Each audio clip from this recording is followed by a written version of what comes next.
Coral Castle is a stone structure built by Latvian-American Edward Leedskalnin in the mid-1900s in Homestead, Florida. It consists of several large stones carved from limestone which was formed from coral.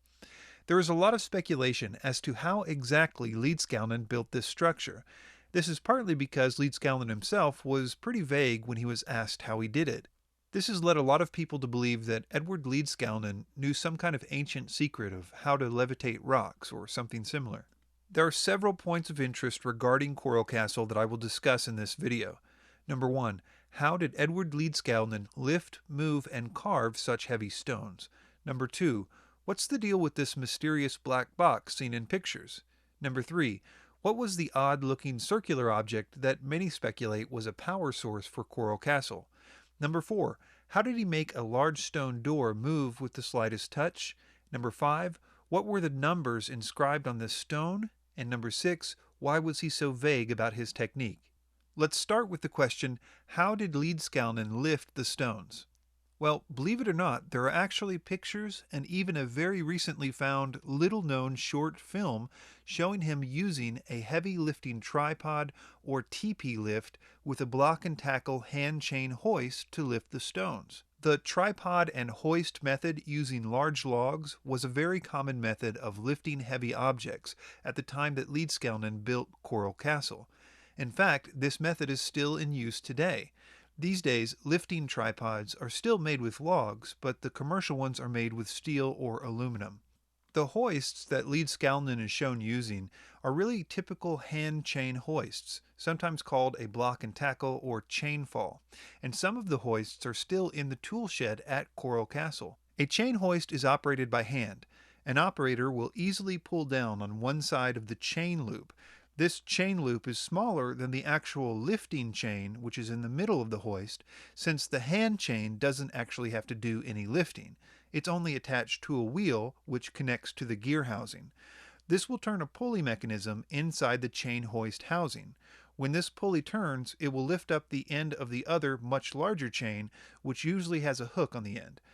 I actually used to work at a shop that sold and repaired and even load-tested chain hoists, and just by looking at the hoist in these pictures, it has a very large capacity, probably 10 to 30 tons. You can tell by the size of the hook, the large gauge of the chain, and also by the fact that the chain block is tripled at the bottom.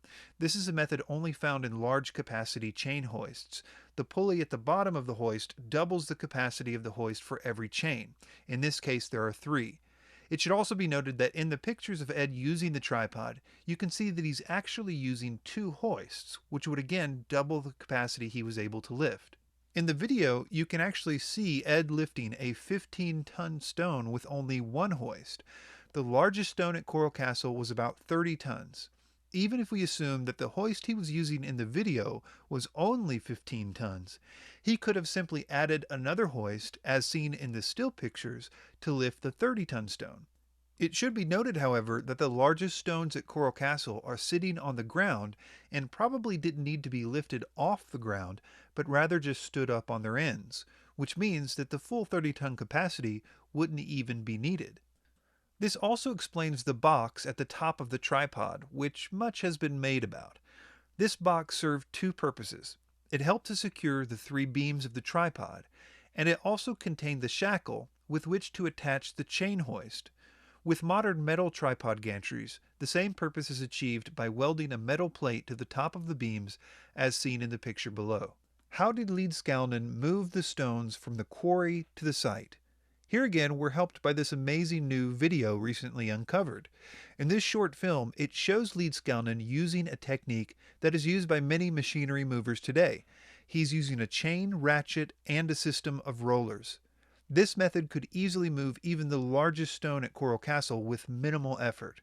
This is because the capacity of the ratchet pulling the stone only needs to be a fraction of the total weight of the object that it's pulling. How did Edward Leedskalnin carve the stones? The stones that were used to build Coral Castle were made out of a type of limestone formed by coral. This stone was quarried on site, so he never had to move the stones very far.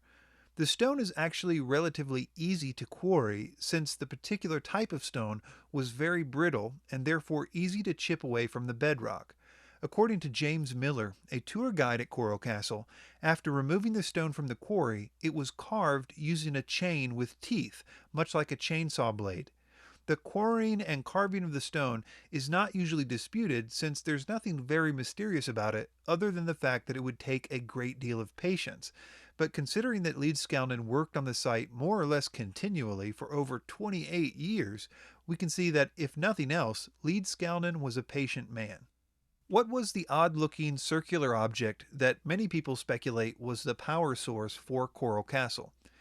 This is actually an AC generator, which worked by attaching copper wire, which has since been removed, to magnets on a flywheel. This is the same basic system used for a modern hand crank powered radio. Leedskalnin was interested in electromagnetism and built this device as a kind of demonstration. According to a Coral Castle tour guide, Ed would spin the flywheel manually, which would then light up 2 light bulbs. This was all that it powered. There was nowhere to store the electricity, so the light bulbs would go out as soon as Ed stopped the crank. Many people mistakenly believe that this somehow powered the whole site of Coral Castle, but it was essentially just a showpiece that he used when giving tours of the site. And this generator wouldn't have had the ability to power much of anything even if it was constantly cranked. How did he make a large stone door move with the slightest touch? The entrance to Coral Castle was a large stone door that would spin with even the slightest touch. Up until recently, when the hinges broke, people were unaware of how he achieved this. Since then, however, they've discovered that an iron rod and an old truck bearing was placed in a hole drilled at the bottom of the rock. This could be done by making sure that the hole was drilled at the rock's center of gravity. Once you find the rock's center of gravity, it's easy to move. Notice how this man easily moves stones up to 25 tons. In fact, he's even moved an entire barn by himself. It's all about finding the center of gravity. What were the numbers inscribed on the door jamb on the second floor of Coral Castle? There are 2 sets of numbers inscribed on a door at Coral Castle, and many have speculated that these numbers were a clue as to how Leedskalnin moved or lifted the stones. But they are actually his immigration registration number and his citizenship number. You can actually prove this because Leedskalnin's immigration papers still exist. It was common for immigrants in those days to post or carve these numbers on a door for the authorities. Finally, why was Leedskalnin so vague about his technique? Edward Leedskalnin often built Coral Castle at night, and he evaded questions about how exactly he built it. He gave cryptic answers to people that asked him, like, "It's not difficult if you know." It seems that he wanted people to think it was more mysterious than it was. I speculate that at least in part, this was just good marketing. After all, he did make his living giving tours of Coral Castle, and it would just make sense to keep people guessing as to his methods. Having said that, I want to make it clear that I think that Edward Leedskalnin was obviously a genius, although I don't think he knew anything about anti-gravity. If you'd like to see more debunkings of similar theories, watch my 3-hour-long film called Ancient Aliens Debunked in the notes. Thanks for your time.